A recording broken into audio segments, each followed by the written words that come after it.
सुंदरबन के जंगल में एक ठग सियार रहता था। वह बहुत ही निकम्मा और कामचोर था। हमेशा इसी जुगाड़ में रहता कि कहीं कोई मुर्गा मिले जिसे मूर्ख बनाकर उसके साथ ठगी की जाए। एक दिन, अरे बंदर भाई, कल रात में मैंने आपको सपने में देखा। अरे रहने दे सियार, तू अपना सपना अपने पास रख और मुझे जाने दे। ऐसा बोलकर बंदर चला गया। धीरे धीरे सारे जानवर सियार की हरकत को जान चुके थे, इसलिए कोई भी जानवर उसकी बातों में नहीं आता था।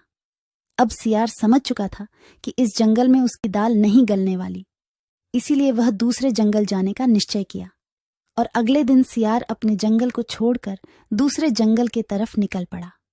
दूसरी जंगल में पहुंचते ही दिन भर जंगल का जायजा लिया और शाम होते ही एक गधे को देख उसके पास गया और रुककर बोला, गधे भाई, मैं इस जंगल में नया आया हूँ और शाम भी ढल चुकी है। क्या मुझे एक रात रुकने के लिए आपके पास शरण दे सकते हो? हाँ हाँ, क्यों नहीं। अभी तो तुम इस जंगल में नए हो और हमारे लिए मेहमान हो, और मेहमान तो भगवान के समान होते हैं। ऐसे कहते हुए गधे ने सियार को अपने पास रोक लिया और उसे सम्मान के साथ भोजन कराया। भोजन करने के बाद दोनों आपस में बातें करने लगे। सियार ने गधे से बोला, अरे गधा भाई, इस जंगल में पीपल के पेड़ के पास एक तालाब है, जानते हो उसके बारे में? हाँ हाँ, पीपल के पास एक तालाब है। वह तालाब कीचड़ से भरा पड़ा हुआ है।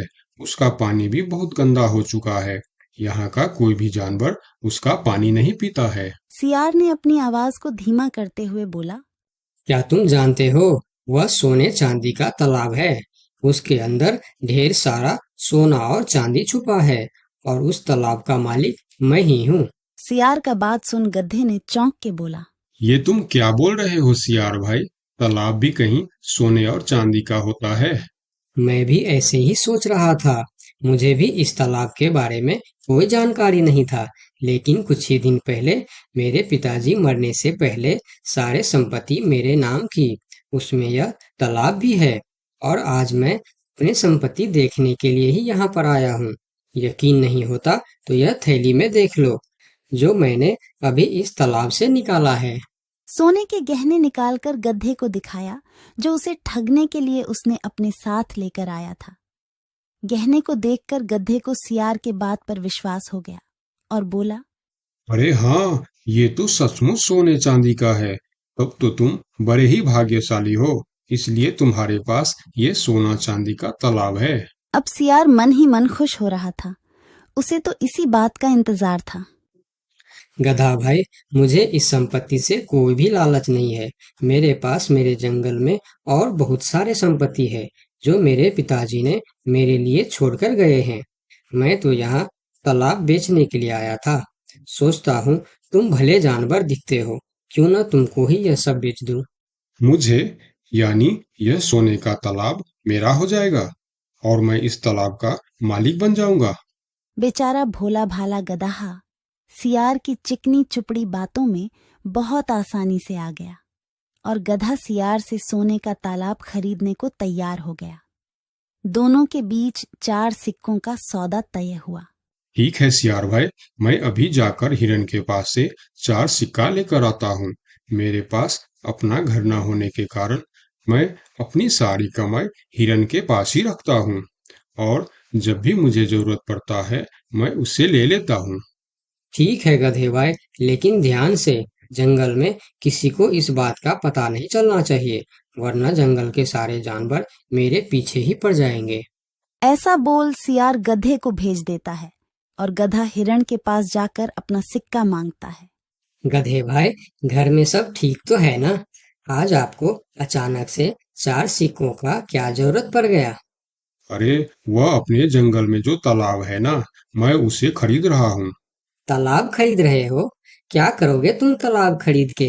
तालाब का तो पता नहीं, लेकिन उसमें जितना सोना चांदी है वह सब मेरा हो जाएगा। तालाब में सोना? ये तुम क्या बोल रहे हो भाई? मुझे तो कुछ भी समझ में नहीं आ रहा है। मुझे डर है कि तुम कहीं कोई परेशानी में ना आ जाओ। देखो, तुम मुझसे कुछ भी मत छुपाओ। क्या बात है? साफ साफ बताओ मुझे। हमारे जंगल में एक बहुत ही अमीर सियार आया है। ढेर सारी संपत्ति है उसके पास। और तो और हमारे जंगल में जो तालाब है ना, जिसे हम लोग गंदा नाली समझकर उसका पानी भी नहीं पीते हैं, उस तालाब में ढेर सारा सोना और चांदी है। उसने तो मुझे उस तालाब से सोने का गहना भी निकाल कर दिखाया है। उसी तालाब को मैं खरीद रहा हूँ। हम दोनों के बीच 4 सिक्कों का सौदा हुआ है। मुझे तो वह सियार मूर्ख ही मालूम पड़ता है, जो इतने सस्ते में सोने का तालाब बेच रहा है। मूर्ख वो नहीं, मूर्ख तुम हो। भला तालाब भी कोई सोने चांदी का होता है? अरे गधा भाई, तालाब से पानी निकलता है, सोना नहीं। मैं भी ऐसे ही सोच रहा था, परंतु उसने मुझे सोने निकाल कर भी दिखाया। गधे भाई, मुझे वह कोई ठग मालूम पड़ रहा है, जो तुम्हारे आंखों में धूल झोंक कर तुम्हें झांसा दे रहा है। मैं एक तरकीब बताता हूँ, जिसे दूध का दूध और पानी का पानी हो जाएगा। कौन सा तरकीब हिरन भाई?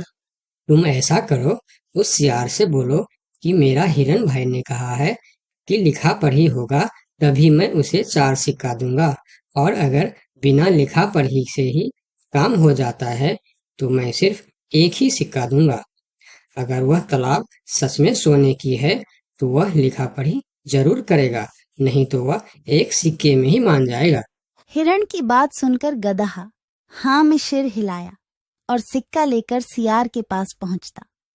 सियार भी गधे के आने के इंतजार में उतावला हो रहा था।